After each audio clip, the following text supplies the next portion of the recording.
and gentlemen, we now present George Edwards in Dr. Jekyll and Mr. Hyde.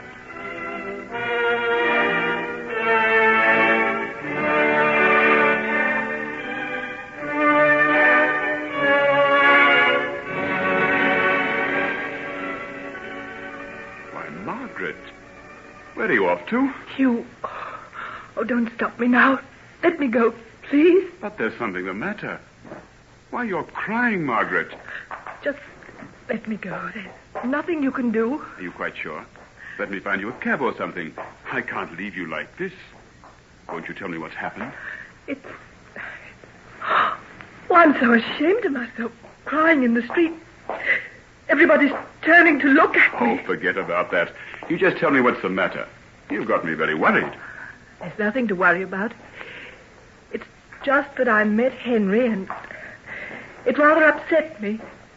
Oh, Hugh, I'm so glad it's you I met.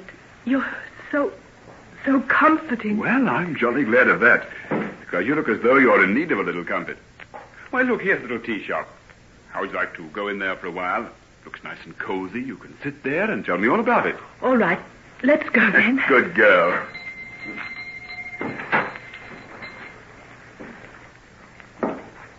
Now, what'll you have? Tea and buns? Oh, tea and anything. Just so long as I can sit here for a while and get control of myself. Oh, you'll do that all right. Come along now. Tell me all about it. Oh, it's silly of me. I suppose I should have known. But it's the one thing I never dreamed of. What is? That Henry should have fallen in love with someone else. What? That's it. Who told you this? He did. I've just left him. We've been sitting in those little gardens at the end of the street. If anybody had told me but you, Margaret, I'd say they were dreaming. Then you don't know anything about it? Absolutely nothing.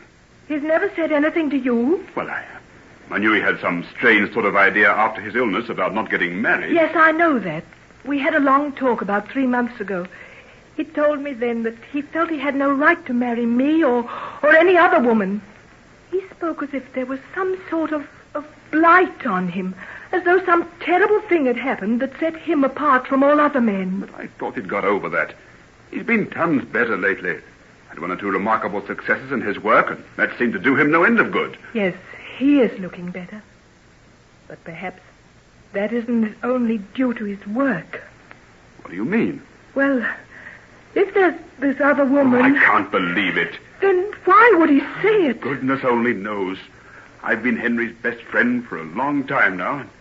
I've given up asking why about him. Here's our tea. Good, sane, honest tea. We'll have a cup or 2 of that, and then you can tell me the rest of the story. I think you know most of it, Hugh.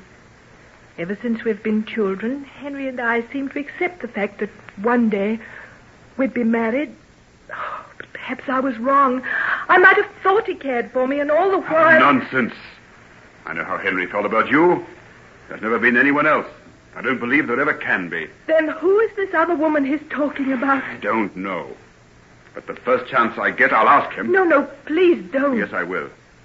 I can't see you going around with so much unhappiness in your eyes and not do something about it. I don't think you'll be able to do much about it, Hugh. Confound the fellow. I'd like to wring his neck. Dear old Hugh. Drink your tea while it's hot and tell me all about yourself and Nancy.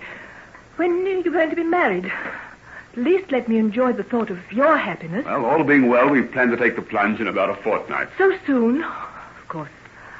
I'm forgetting that I've been away for ages. And where are you going for your honeymoon? Nowhere original. Believe it or not, we're going walking through the lake country. It should be marvelous up there now. But anywhere it should be marvelous. On a honeymoon. Oh, sir. I'm sorry. What a clumsy ass I am. What do I want to go talking about that for? You didn't. I asked you. I'm the one who's the fool, Hugh. Henry made things perfectly clear to me ages ago. I deliberately sought him out today and forced him to tell me what he did. It serves me right. I should have had more pride. Oh, pride be hanged. I admire you for doing it. Must have taken a lot of courage. Not one woman in 1,000 would have done it. That's nice of you. I feel I need a little of that sort of thing. My vanity's had rather a bad time, you know. Vanity, nothing. If Henry's mad enough to prefer someone else to you, that's just his bad judgment. I wonder who on earth she can be.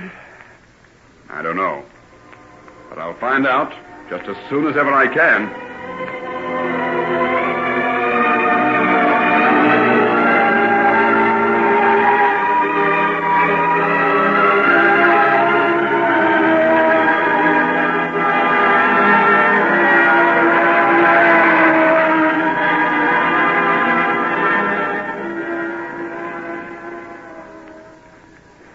Hello, Peters. Any idea where Dr. Jekyll is? Oh, he was here about 5 minutes ago. I think I heard him say something about checking through some lists of supplies that came in from the drugstore. Oh, probably in the dispensary. I'll have a look. Have things been busy today? Busy? Oh, that's not the word for it.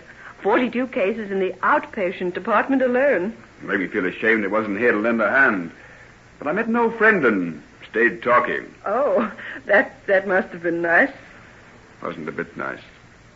She's a very rare and splendid person. She's just taken a particularly bad knock. Sometimes human souls need little attention as much as human bodies, Peters, my dear. I'm sorry. Oh, don't apologize. I know what you must have been thinking. You look terribly tired. Can't you finish up and go home? There's a good hour's more work to be got through here, and then at least half a dozen people to be visited before I get home. Henry and I flatter ourselves we do most of the hard work around this clinic. But if we didn't have you to carry on where we left off... Now, listen, none of your blarney, Dr. Lanyon. Save that for Nancy. Oh, by the way, she left a message for you. She couldn't wait till you got back, as she had to go and have some dresses fitted. She wants you to meet her at Marble Arch at 5 o'clock. Oh, I'll have to hurry then. Oh, don't go without seeing Dr. Jekyll. I know he wants to discuss something with you. Good old Peters. You forget nothing, do you? Yes. And that's what I get for it. Good old Peters. Why, Peters, dear, what's the matter? What do you think's the matter? Just because I work here like a cart horse doesn't mean that I've got no further ambitions than a load of straw. Ambitions? Of course, I know there's neither honor nor glory here. That's not what I mean. I'm not talking about material things. What is it, then? Oh, I suppose I'm a stupid old maid, but somehow the sight of Nancy going off this afternoon to have a wedding dress tried on, looking so happy and so pretty, and me left here to dress leg ulcers and carbuncles. Peters, darling. Oh, don't take any notice of me. I'm sorry. I'll get over it. I'm tired, I suppose. Of course you're tired. You'll have to have a holiday. I'll speak to Henry about it. Don't you dare. Don't you ever dare mention what I've just said to you, or I'll walk out of this clinic and I'll never come back again. Well, I'll be... Hello there. I say, what have you been saying to Peters? I met her running along the passage as though all Nick were after her. It's what she's been saying to me, rather. But she doesn't want that discussed, so let's forget it. All right. By the way, where have you been? We need you rather badly down here this afternoon. I was talking to Margaret. Margaret? Where did you meet her? Not far from the place where she'd been talking to you. Henry, what's at the bottom of this breach between you two? I told you. I told you months ago. You're a sick man, then. You made you believe there might have been some reason for your not getting married. But those weren't the reasons you gave Margaret this afternoon. What do you mean? Did she? She told me everything. Henry, old man, it isn't true, is it? What are you talking about? There isn't any other woman, is there? How do you know? Because I know how you feel about her. Don't think I haven't seen the look on your face when anybody mentions her name. There's no one else in the world for you but her. I told her so. You what? I told her so. I suppose you had some sort of reason for telling her different. I had some sort of reason? Of course I had, you blundering idiot. How dare you interfere in my private affairs? If I told her one thing, what right had you to say anything different? Henry, I'm awfully sorry. I should think you would be. Do you think I did it lightly without knowing all the consequences? And now you come along and undo all that I've done. She was so unhappy.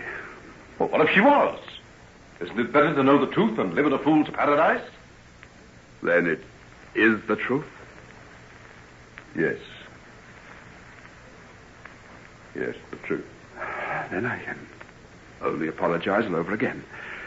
I feel that... I can't tell you how I feel. That's all right. You meant well. I know that. And of course, you weren't expected to know. The longer I know you, Henry, old man, the less I seem to understand. I know, but bear with me, bear with me. You don't understand the position I'm in. If I were to lose your friendship... Oh, you'll never do that. I know, Henry. Can I say just one thing more?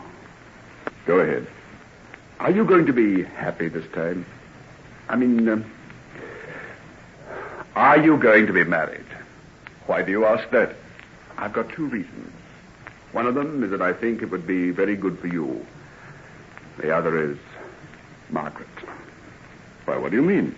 I think, if you'll forgive me for saying so, if you were married to somebody else, she might possibly find happiness with John Fairley. You think so? I don't think she will as long as there's a hope for you. Yes, I think you're right. I'll ask the lady if she'll marry me. I'll do it right away. Do I know her? Very well. Very well indeed. Excuse me, Doctor, but I find I can get away sooner than I expected. Oh. Do you mind if I go now? Come in, Nurse Peters, and shut the door. Yes. I've got something to say to you. I told you that you knew her, Hugh. Well, here she is. What? Well, what are you talking about? Hugh, my dear. Dr. Lanyon has been chiding me with my bad behavior, Nurse Peters. I have the honor to ask you to be my wife.